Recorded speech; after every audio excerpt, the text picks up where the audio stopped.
Саламатсыздар ма, студенттер? Бүгінгі сабағымыздың тақырыбы көлденең және бойлық толқындар. Толқындардың интерференциясы мен дифракциясы.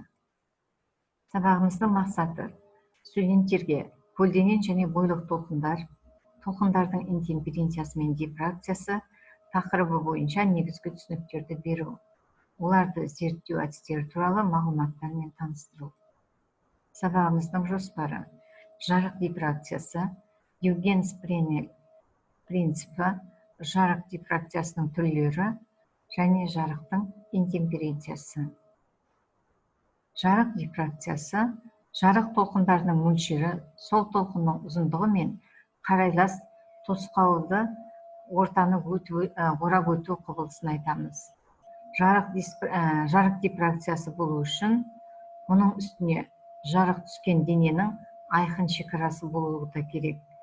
Дифракция жарыққа ғана тән емес, басқа да толқындық процестерде байқалады.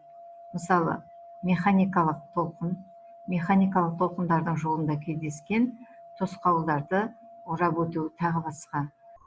Жарық дифракциясы кезінде жарықтың түзу бойымен таралу заңы, яғни геометриялық оптиканың негізгі заңдарын бұзады.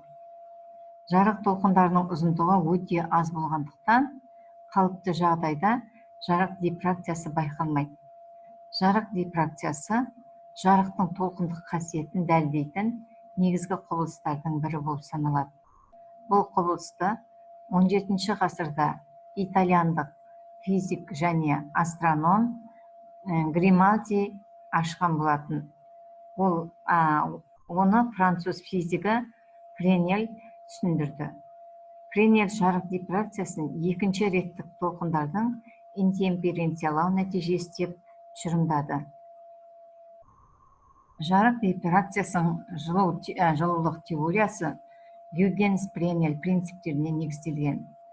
Зоналар әдісі деп аталатын бұл көрнекі әдіс бойынша толық бет ойша дөңгелек аймақтарға бөлінеді. Осы аймақтардан таралып, бір-біріне қабаттасу кезінде интерференцияланған элементар толқындардың амплитудалары мен фазалары есепке алынады. Нүктелік жарық көзінен шыққан жарық күңгірт экранның ішінен дөңгелек саңылауынан немесе күңгірт дөңгелек экранның шетінен өткенде, яғни концентрлі шеңбер тәрізді дифракциялық жолақтар пайда болады. Егер саңылаудан өткен аймақтар саны жұп болса, онда дифракциялық бейненің центрінде қараңғылық, ал егер тақ болса, онда жарық дақ секілді көрінеді. Дифракциялық жолақтардың арасы жарықтың толқын ұзындығына байланысты анықталады. Жарық дифракциясының екі түрі бар. Бірінші сфералық толқындар дифракциясы, Френель дифракциясы деп аталады. Екіншісі параллель сәулелер дифракциясы. Оны Фраунгофер дифракциясы деп атаймыз. Френель аймағының мөлшерімен шамалас сфералық толқындардың дифракциясы. Яғни, мұндағы В саңылаудың мөлшері бақылау нүктесіне экраннан қашықтығын лямбда дейтін болсақ, қашықтығы лямбда толқын ұзындығы, ал параллель түзулер дифракциясы В шартты қанағаттандырады. Соңғы жағдайда саңылауға түскен параллель жарық сәулелер шоғы алшақтау бұрышпен, яғни ажыратылады. Тар саңылау арқылы өтетін монохромат жарықтың параллель шоғы экранға түскен кезде қараңғылығы тез кемейтін алма кезек ауысып отыратын жарық және қараңғы жолақтар пайда болады. Егер жарық саңылау жазықтығына перпендикуляр бағытта түссе, онда экрандағы жолақтар орталық жолаққа симметриялы болып орналасады. Ал экранның жарықтануы пи бұрышының өзгеруіне сәйкес болып, экран бетінде өзгеріп отырады. Сонда синус P тең болады m көбейтілген лямбда бөлінген v. Мұндағы m, яғни 1, 2, 3 тағысын тағы сандарға деп тең деп аламыз. Жарықтың ең үлкен шамасы m тең 0 және синус π 0-ге тең мәндерінде болады. Жарық дифракциясы нәтижесінде ұзын толқын сәулелер көбірек, қысқа толқын сәулелерге азырақ бұрылады, яғни күрделі жарық толқын ұзындықтары бойынша жіктеледі. Басқаша айтқанда, дифракциялық спектр пайда болады. Кейбір спектрлік приборлардың жұмыс істеу принципі осы құбылысқа негізделеді.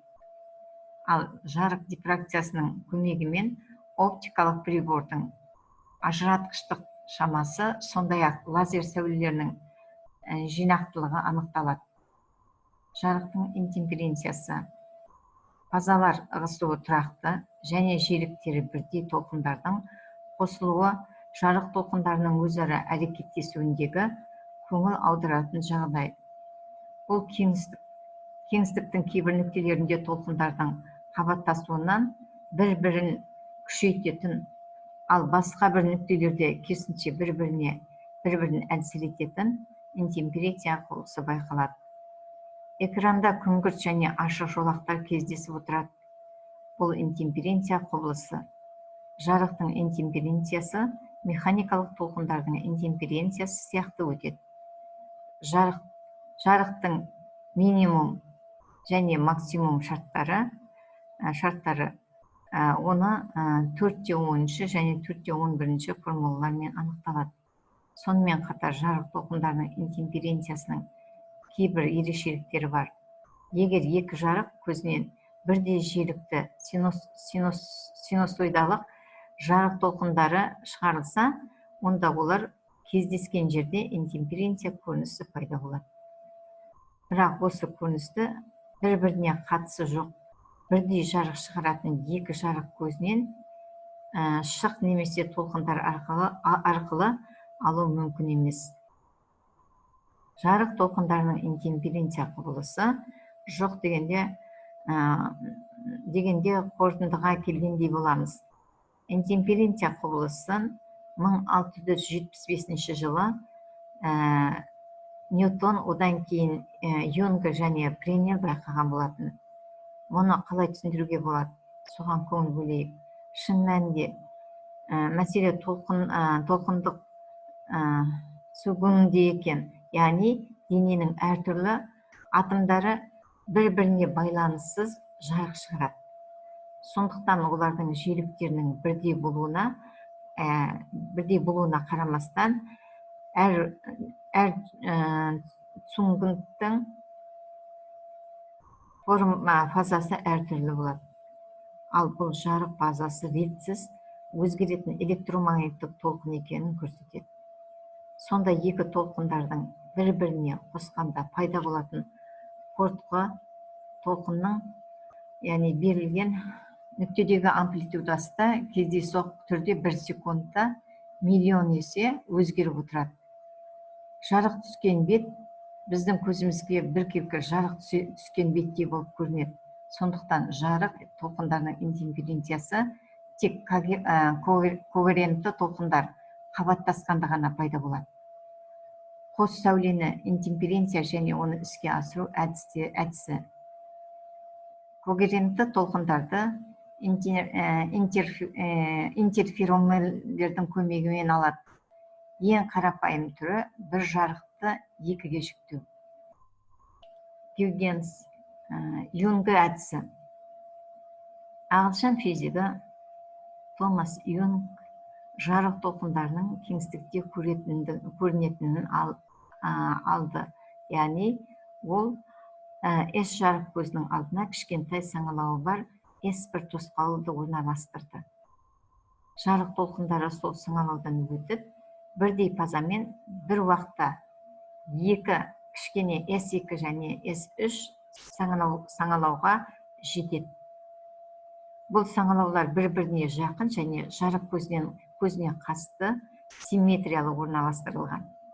Сондықтан S2 және S3 саңылаулары бір толқындық бетте жатыр деп есептеуге болады. Гюйгенс принципі бойынша толқындық беттің әрбір нүктесі екінші толқын көзі болып табылады. Френель әдістері. Когерентті толқын, жарық толқынын алудың басқа жолын француз физигі Френель ұсынды. Ол қос призма, мен қос айнаны пайдаланып, оны бипризма деп те атайды. Осы бипризма әрқайсысының сыну бұрышы өте аз болып келген бірдей екі призмадан тұрады. Олар бір-біріне табандарымен беттестірілген. Френельдің қос призмасының табанындағы бұрышы өте доғал, яғни 175 градус, 179 градус. С жарық көзінен шыққан сәуле бипризмаға түседі де, одан кейін екі жарық толқын S1 және S2 алынады. Олар шеңбердің бойында орналасқан. Экранда тұрақты интерференциялық көрініс, кезектесіп орналасқан күңгірт ақ жолақтар пайда болады. Қос айнаның жұмыс істеу принципі де жоғарыдағы тәрізді, яғни Z1, Z2 айналары центрі O нүктесі болатын шеңбердің радиусы болсын деп алайық. Сонда жарық көзі S шеңбердің бойында орналасқан, Z1 және Z2 айналары жарық сәулесін екіге жіктейді. Олар экранның бір А нүктесінде жиналады.